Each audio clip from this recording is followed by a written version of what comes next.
जय जय हिंद, नमस्कार अनुराग जी। मैं तो सिर्फ एक ही बात कहूंगा कि इंडिया आजकल जवाब देना बंद कर दिया है हम लोगों ने। हम अपनी लाइन अपने आप चलाएंगे। आप क्या करना चाहते हैं, आप क्या नहीं करना चाहते, ये पाकिस्तान के ऊपर अपनी डिपेंडेंसी है।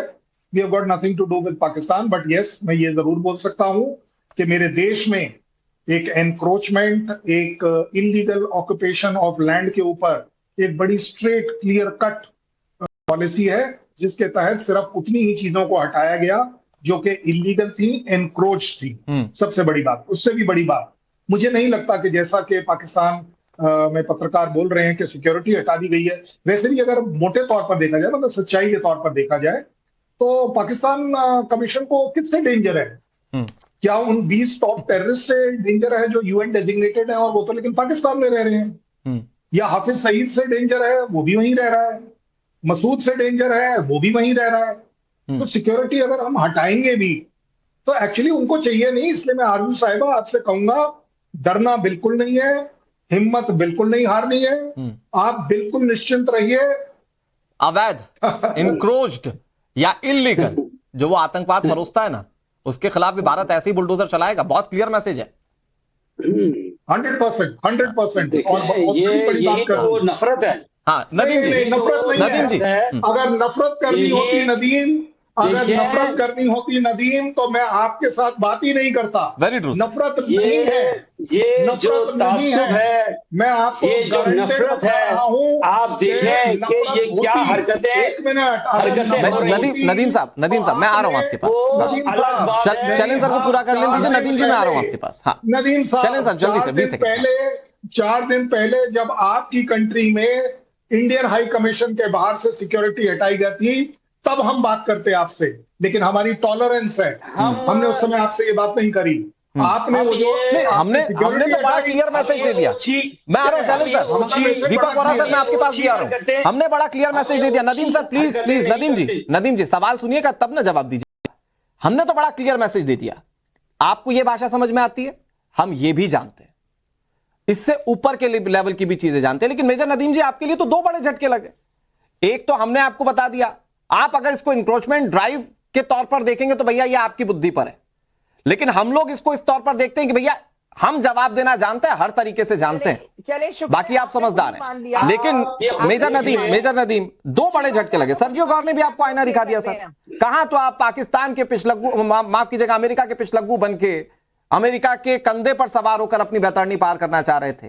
उन्होंने बता दिया कश्मीर भारत का हिस्सा, महत्वपूर्ण हिस्सा। आप लोग दुनिया में डिप्लोमेटिक, शुमाइला जी वेट, हाँ सिक्योरिटी वाइज इररिलेवेंट हो चुके हैं। दीपक वोरा साहब अच्छी तरह जानते हैं कि डिप्लोमेटिकली आइसोलेशन क्या होती है, इररिलेवेंसी क्या होती है।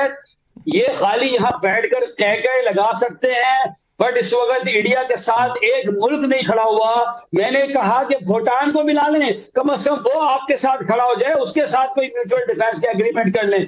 आप तासुब देखें, नफरत देखें। पाकिस्तान के हाई कमीशन के साथ बात करने दीजिए मुझे। पाकिस्तान का जहां नाम आ जाता है, आप लोग क्या हरकतें कर रहे हैं? सुनिए ना, आपका ये तासुब और ये छोटी सी चीज कह रहा हूं मेजर नदीम, कुछ डेटा और फैक्ट्स के साथ।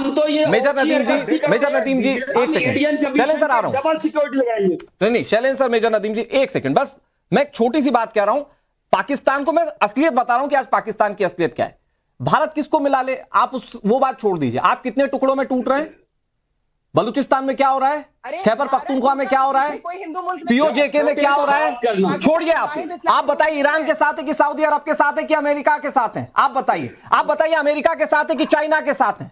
ये पाकिस्तान की स्थिति है सर। आप लोग कहीं तय नहीं कर पाएंगे। आप अपना मुस्लिम नेटो बनाने चले थे, कोई साथ नहीं खड़ा है आपके। और शुमाइला जी थोड़ा सा वेट, आपके पास मेजर नदीम को बोलने देते हैं। मेजर नदीम, हम ईरान के साथ हैं, हमारा नेबर है, हमारा ब्रदर इस्लामी मुल्क है। हम सऊदी अरब का दिफा कर रहे हैं, म्यूचुअल डिफेंस एग्रीमेंट है, हमारी होली साइड से आज से नहीं बहुत अरसे से कर रहे हैं।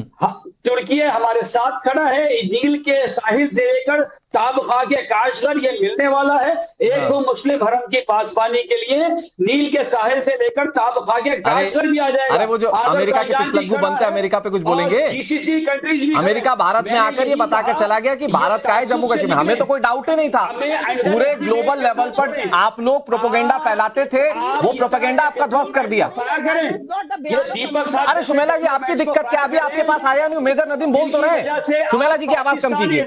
मेजर नदीम, पाकिस्तान रेलिवेंट हो गया और इंडिया इररेलेवेंट और आइसोलेटेड हो गया। अरे ये क्या कैसी मेजर नदीम देखिए, हम आपकी इधर उधर की बातें ना करिए। मुझे ये बताइए कि आप जिस अमेरिका के कंधे पर रखकर अपने आप को बहुत बड़ा दिखाने की कोशिश कर रहे थे, उस अमेरिका ने तो आईना दिखा दिया ना साहब आपको।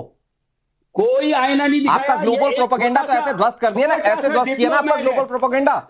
छोटा सा डिप्लोमेट है, तितली पिटली, वो आके बोलता है स्क्रीन के ऊपर वो उसने कहा पार्ट है, उसने ये नहीं कहा इंटीग्रल पार्ट है, उसने ये नहीं कहा कि एजे के भी इसका हिस्सा है। उसको बुलाना था, उसको पैसे दिए थे, तो ये बोलते हैं कि भाई एजेके को भी बोल दो हमारे साथ है। उसको बोलते हैं आज मेजर नदीम आप मजाक करने आए हैं नहीं? उसको बोलते हैं कि ये वो इंटीग्रल पार्ट बोल देते तो आप बोलते द मोस्ट इंटीग्रल पार्ट नहीं बोला। अरे क्या तर्क दे रहे हैं आप?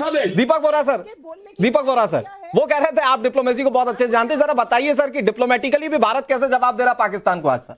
बदतमीजी। बहुत बहुत धन्यवाद sir, thank you very much. जब आपके साथ होता हूँ बहुत अच्छा लगता है। हमारे जो मेहमान उस तरफ से आए हैं तो उनसे जरा कहीं शांत हो जाए और डिप्लोमेसी मुझे ना सिखाएं सर। मुझे 53 साल हो गए हैं कूटनीति में, 75 साल की मेरी उम्र है और मैं इस समय एक दिल्ली के बाहर एक जगह है गाजियाबाद, तो वहां पे इंस्टीट्यूट ऑफ टेक्नोलॉजी आर.के. गोयल इंस्टीट्यूट, वहां आया हूँ।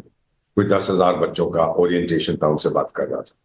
तो जो जुनून जोश मैंने देखा है सर, मैं इतना कहूंगा, कुछ साल हुए आपको याद होगा हमारी डेप्यूटी कॉन्सुल जनरल न्यूयॉर्क में, उसके साथ अमेरिका ने सही प्रकार का व्यवहार नहीं किया और उस समय हमने घुमा के तमाचा मारा अमेरिकन एम्बेसी को। सिक्योरिटी उनके वहां से हटा दी, जो अननेसेसरी, सब कुछ हटा दिया और बहुत सारी इन्वेस्टिगेशन की।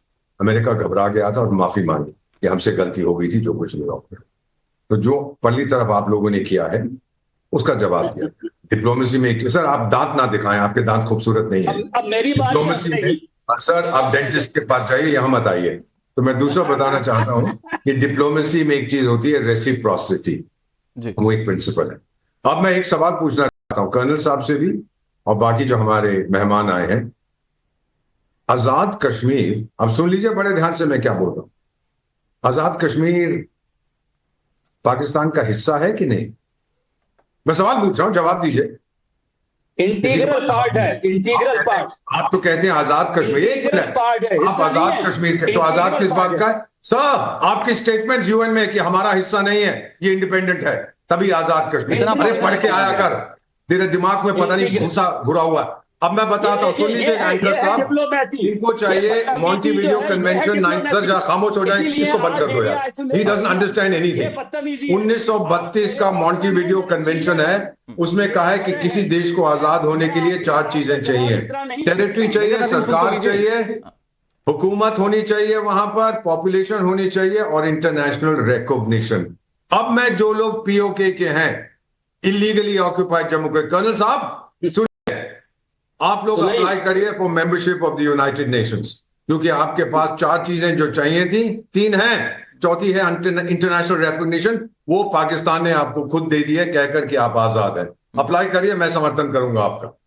मेंबर बन जाइए यूएन के, उसके बाद डिसाइड करिए कि कहां आपने जाना है। सर ये फंस गए हैं कि अपने आप को बहुत शातिर समझते हैं सर, लेकिन मेजर नदीम कह रहे हैं भारत के साथ कोई नहीं खड़ा है, जबकि इनकी असलियत ये कि जिसके साथ खड़े होना जाते हैं, मतलब सऊदी अरब ने अभी कहा ना, मेजर नदीम, सऊदी अरब ने अभी कहा ना कि भाई उम्रा करने आए तो कम से कम अपने भिखारियों को अपने पास रखिए, मत भेजिए ये। और तो आप ही के सऊदी अरब वाले डिप्लोमेट ने कहा ना, बाकायदा उसके लिए एक ऑडियो नोट जारी किया ना उन्होंने। तो ये आप लोगों की हैसियत है। आप लोगों के साथ कितने लोग खड़े, पहले हाथ जोड़ लेते, साहब भिखारी मत भेजिएगा। दुबई में कौन भरा हुआ है? अभी मैं बोल दूंगा कौन भरा हुआ है। पाकिस्तानी भिखारी भरे हुए हैं और कौन भरा हुआ है, मैं क्लियर कह रहा हूं। दुबई में सारी इंडिया की प्रोस्टिट्यूट भरी हुई है। फालतू आप इस तरह की फर्जी बातें कुछ भी कर लीजिए, इससे कोई फर्क नहीं पड़ता है। आप फर्जी बात कर रहे हैं, आपको टीवी चैनल पर बैठकर कैसे बात करना है आपको ये नहीं पता मेजर नदीम? इंक्लिनेशन प्रोस्टिट्यूशन से दिख रहा है मुझे। आप सिर्फ प्रोस्टिट्यूट गिन रहे हैं, कौन कौन सी प्रोस्टिट्यूट कहां है। आज के बाद आप एक इंसाइक्लोपीडिया बन जाएंगे इस बात का। क्या थर्ड क्लास बात कर दी आप? अपना कैरेक्टर दिखा रहे हो, सुमाइला सिद्दीकी थोड़ा सा वेट कर देश का कैरेक्टर दिखा रहे हो। मेजर नदीम, ठीक है मेजर नदीम, मैं आपसे दरख्वास्त कर रहा हूं इस तरह के शब्दों का इस्तेमाल मत कीजिए, टीवी पर सब लोग देखते हैं। ठीक है, मैंने तो कहा था कि मैं नहीं करना चाहता, आप लोग करते, जवाब देना नहीं चाहता तो कह भी तो दिया आपने। क्या थर्ड क्लास अपने करेंसी का कैरेक्टर दिखा रहे हो? गलत बात है। मैं प्रोटेस्ट करता हूं। ठीक है, मैं प्रोटेस्ट करता हूं। मैं एक चीज, ठीक है शफीक साहब, मैं फिर आ रहा हूं आपके पास। शुमाइला सिद्दीकी, मैं तो समझ नहीं पा रहा हूं आपकी दिक्कत क्या है। अभी तो आपके पास आया नहीं हूं, दूसरे भी तो मेहमान है मैम। नदीम जी मोर्चा संभाल रहे हैं ना, एक बार उनको तो सुन लीजिए।